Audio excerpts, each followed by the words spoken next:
Well, to analyze the latest impeachment proceedings initiated by the Rivers State House of Assembly against Governor Sim Fubara and his deputy, we're joined now in the studio by Ben Ukeji. He's a spokesperson, Citizens for Good Governance in Democracy, and of course, he's a public affairs analyst.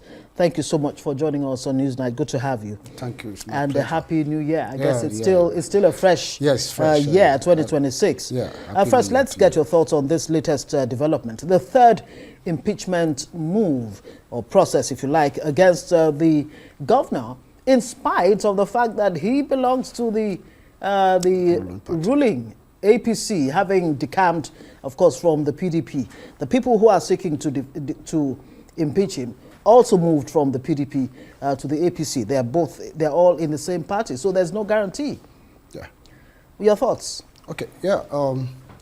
I will begin by saying that it's very unfortunate that once again we're having that kind of a story, narrative, political trajectory that is coming out of Rivers State that is about creating tension, instability, and distracting governance in Rivers State.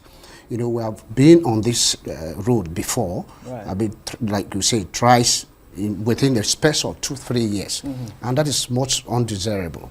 You know, it is uncharitable because when Fubara was elected, you know, he had a social contract with the people of Rivers State. Right. You know, when you look at Thomas Hobbes' theory of social contract, where citizens surrender their rights, you know, to the constituted authority, you know, to rule and preside over the affairs of that state. So Fubara had that mandate, but within this period that he had that mandate for 4 years, there has been a lot of distractions, you know, owing principally with to the fact that he's having political disagreement, you know, with his godfather, so to say, the minister of the FCT. Principally, that's the cause of this crisis, you know, but even then, when it started, I said it was too early. You know, if you have a child that you have nurtured, you know, to become a governor of a state, and just within a year and thereabout, you begin to hear about impeachment of such a person that you sponsored, you brought to the political limelight, you know, to preside over, to take over from you as the governor of the state. It means you are also not a good teacher, or you are not a good father to have nurtured a child that you believe does not have the capacity, you know, according to you, you know, to handle the affairs of the state. Like they say, when you point one finger at somebody, the remaining four points at you. But what would you say is the underlying issue here? Yes, they've reeled out about 7 offenses or sins of Fubara, but what seems to be the bone of contention is money, or should I say funds, or budgetary allocation. And the APC in Rivers State has pushed back and said, especially on the issue of budgets, the military administrator, Ibas, was in charge of that state for 6 months. And he did have the, you know, budgetary allocation approved to last 1 year. So what do you make of, you know, this issue being raised around budgetary allocation? The allegation, you know, of budget non-submission of budget to the state assembly is not tenable, you know, when you look at it, because even from all their arguments, section 122, you know, of the Nigerian Constitution, 1999 Constitution, as amended, provides that a governor has the responsibility or the right to spend a budget, you know, the portion of a budget for the period of 6 months at least, or pending when a new budget is enacted, you know. But if you look at even the entire administration of Fubara, the budget that we're talking about is the budget of 2025, even if that budget did not have controversies, the tenure was truncated, by the declaration of state of emergency. So even it was on the 17th of September, last year, that the president lifted the state of emergency. So even if you look at that, the man has not spent up to 6 months cumulatively, you know. So that cannot be even an argument. And beside that, there was a military administrator who has presented a budget before the National Assembly, because in an event that the State House of Assembly cannot function, the National Assembly takes responsibility, the legislative duties of that State of Assembly. And in this case, the National Assembly presided over that, approved the budget, it was sent to the President for assent, and the President assented to it, and it became a law. So that is to succeed for a period of a year. And it was just in September that this state of emergency was lifted by the president. So I don't see any reason why the State House or Assembly should come out with an impeachment notice, owing to the fact or alleging that the state governor has not presented the budget. I think it's far beyond that. What do you think it is? Because I was actually going to ask you, what do you think really is at play here? What is clearly at play, there are certain factors that are clearly at play. One, there's a supremacy battle, political struggle, who takes charge of the state. And again, there is the intention, it's a deliberate intention, okay, to one, distract the governor, two, prevent him from seeking re-election, okay, because if you look at this, Section 188 okay, of the 1999 Constitution as amended, which talks about the impeachment, okay, subsection of 11 of 188, which talk about gross misconduct, okay, if you look at what it defines as gross misconduct, is grave violation of the constitutional provisions, okay. Now, what is the grave violation of the constitutional provisions here? If you look at it, it is not there. But I see a situation where that the governor is going to be distracted, prevented from, once he's distracted, he will not be able to seek a re-election, okay? Now, if you look at the timing, this is, if impeachment is going to last, the investigation activity panel will be constituted and within 3 months, you should finish the investigation. And when you talk about the 3 months, you're talking about March, and then you'll be heading to June, July towards the primaries of the political parties as the timetable released by INEC. Right. So this will be a much, much heavy weight for the governor. He's heavily distracted, so he will not, okay, be able to seek effectively, convince delegate or the party that should vote for him. In fact, will seek re-election. I think this is the end game. This is the whole idea of this now impeachment, so-called impeachment. In March of 2025, when this impeachment move, was going to happen, President Tenable intervened. Yeah.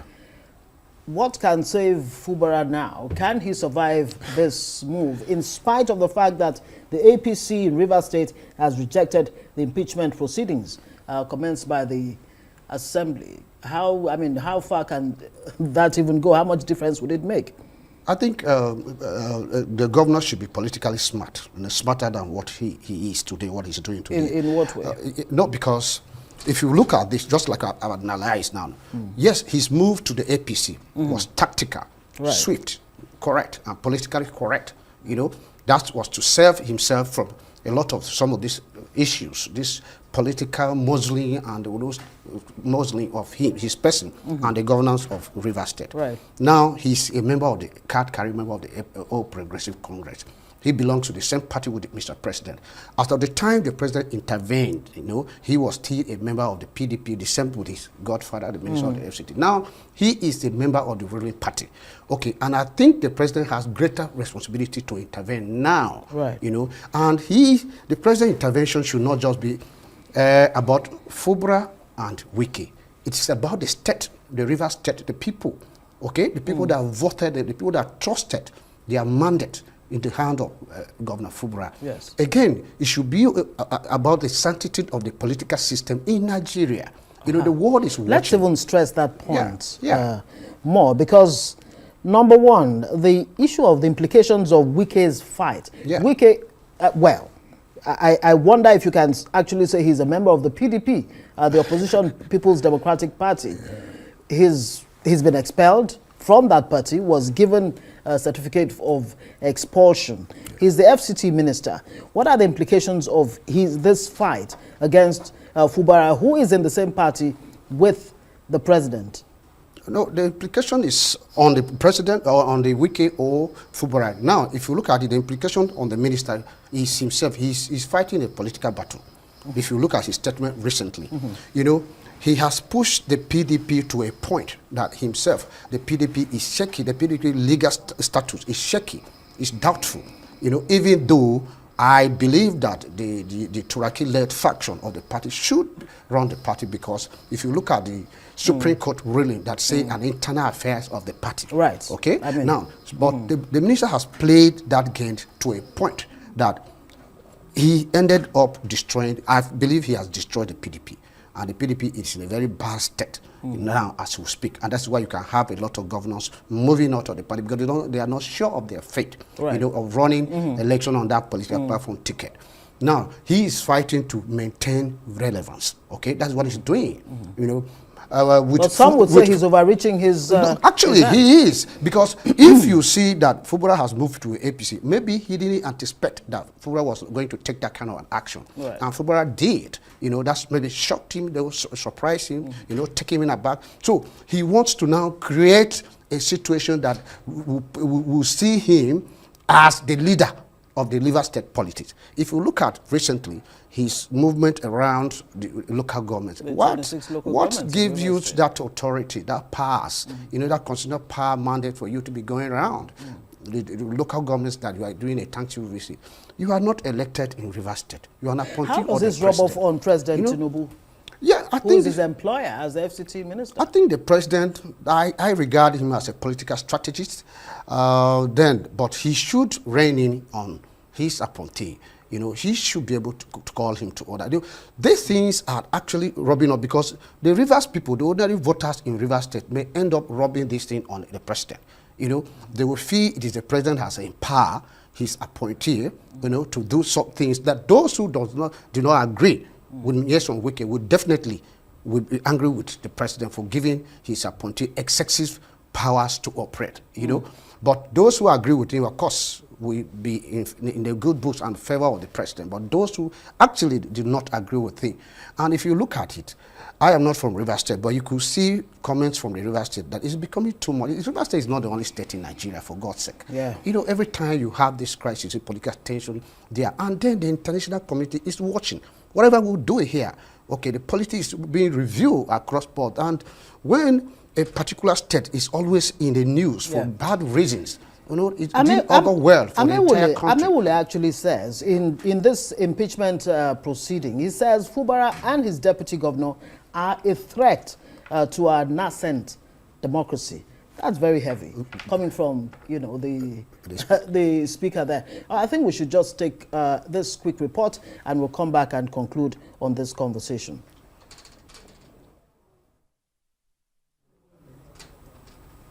Okay, while the impeachment proceedings launched against Rivers State, still staying on that issue, Governor Fubara, by state legislators, has divided residents in the capital, Port Harcourt. Well, Speaker Martin Amewule had, during Thursday's plenary, accused Fubara and his deputy, Ngozi Odu, of being a threat to democracy for failing to present the 2026 budget to the House and spending Rivers public money without approval. Well, several residents have been reacting to this development.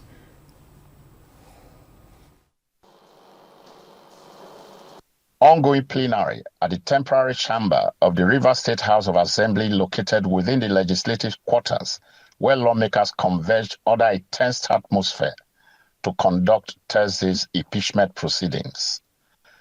The leader of the House, who fired the first salvo in the one-item plenary, presenting a notice of gross misconduct against Governor Sim Fubara before his colleagues. While relying on Section 188 of the 1999 Constitution as amended, the leader reads out 7 points of alleged gross misconduct against the governor, including demolition of the Rivers State Assembly complex, extra budgetary spending, withholding funds meant for the Assembly Service Commission, as well as refusal to obey the Supreme Court directives on the financial autonomy of the House. We, the undersigned members of the Rivers State House of Assembly, hereby forward to you a notice of gross misconduct by the Governor of Rivers State in the performance of the functions of his office. Gross misconduct 1. Reckless and unconstitutional expenditure of public funds contrary to Section 120, 120, 112, and 122 of the Constitution of the Federal Republic of Nigeria, 1999, as amended. Particulars of gross misconduct. A. That His Excellency Sir Simbala Fubara, DSS Alliance, Governor of Rivers State, refused to present the Rivers State Appropriation Bill 2024 to the River State House of Assembly, contrary to Section 121(12) of the Constitution. Linking the issue to the impeachment process, the House Speaker says one of the major reasons behind the first and second impeachment attempts against Fubara is his refusal to present statutory budget and other fiscal documents. He accuses the governor of undermining the authority of the state legislature and breaching constitutional provisions. According to him, Fubara has consistently strived to weaken the assembly by portraying it as ineffective and irrelevant, suggesting that he could sidestep the legislature by appealing to higher authorities.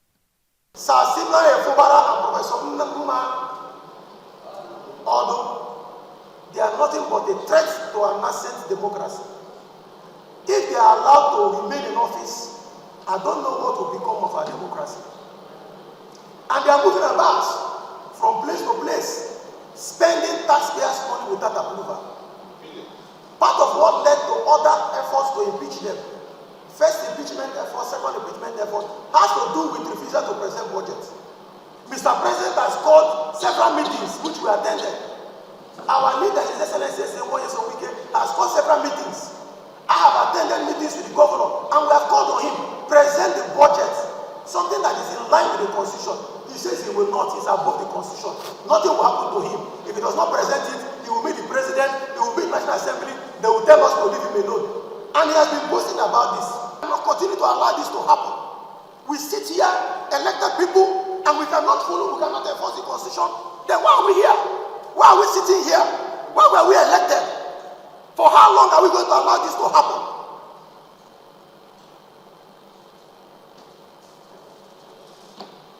Distinguished colleagues, enough is enough. If they want us to forget the legislature, we leave the legislature.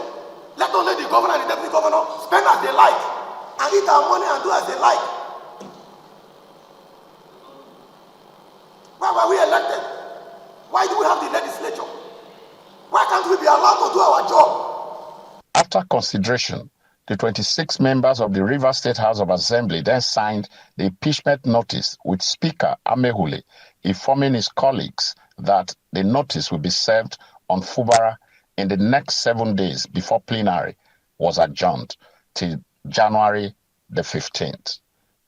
This is the third impeachment move against Governor Fubara since October 2023 that the Rivers political crisis began. It has now left several residents of the state divided, with many decrying the endless political battle while governance takes the back seat. For me, I don't think it's necessary. No, that's what I have to say. I don't think it's necessary. They should just allow him to do his thing. They should allow him to follow the due process of whatever going on in the House of Assembly. They should come together to align with him, know why he has not presented the budget which they are talking about. Then, if there is anything behind the scene which they are not telling us or we don't know, they can also sort it out. On its part, the Emeka Beke faction of the Rivers State chapter of the All Progressives Congress has rejected the impeachment move, describing the development as untenable and warning against destabilizing the state government. APC spokesperson in that faction, Darlington Waoju, in a statement says it will be totally untenable for the governor's new party to keep quiet when an obvious hangover from the strifes that occurred within the People's Democratic Party are allowed to resurface in the governing All Progressives Congress, both in the executive and the legislature. From Port Harcourt, Andy Omano, Arise News. Right, Andy, thank you very much for that report. Well, it has encapsulated what is going on in Rivers State. What do you make of it? I mean, you heard the people on the streets there saying, look, just allow this man to, give us the dividends of democracy, allow him to govern. Where do we go from here, really? How do you resolve this issue? Because the lawmakers are saying Fubara is weakening the legislature. He's refusing to present a statutory budget. He is also withholding funds meant for Rivers Assembly Service Commission. Refusal to obey Supreme Court ruling on House, autonomy, financial autonomy, on and on and on. How do you resolve this? What's the way out? Okay, first, I want to agree with the residents or the people of Rivers State because when the two elephants fight, the grass suffers. So in this extent, if this continual crisis, conflict persists, the governance will suffer in Rivers State. And that will if it's not suffering already? Yes, it's suffering. Then it will affect their well-being, their health, provision of infrastructure and other social amenities for the people of Rivers State. So that is why it shouldn't persist. All meaning Nigerians, and particularly Mr. President, should once again, demonstrate leadership. Okay, because, the other day I heard the Minister of the Federal Capital talking about Rivers State is a no-go area. He actually said that. In response to Senator Basiro, the Secretary of National Secretary of the APC. It's a no-go area. Yes, you are a political stakeholder.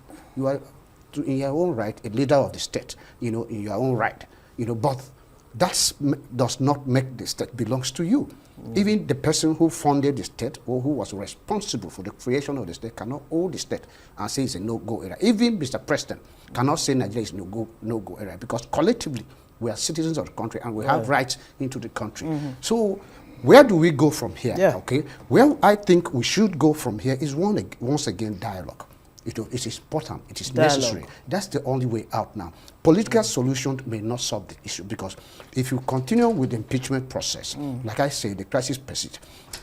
Even if Fubara is impeached, or even if he's not impeached at the end, even if you impeach him, there will be their political consequences. Particularly for APC. In 30 seconds. Okay, so in 30 seconds, I will urge Mr. President, like he has done before, to once again call these people together. Okay, stop this impeachment process and see how they can amend relationship, how the governor can amend relationship with the legislators so that governance in Rivers State will not suffer. Okay, thank you very much, Ben Ukeji, spokesperson, Citizens for Good Governance in Democracy, is also a public affairs analyst. Thank you very much for joining us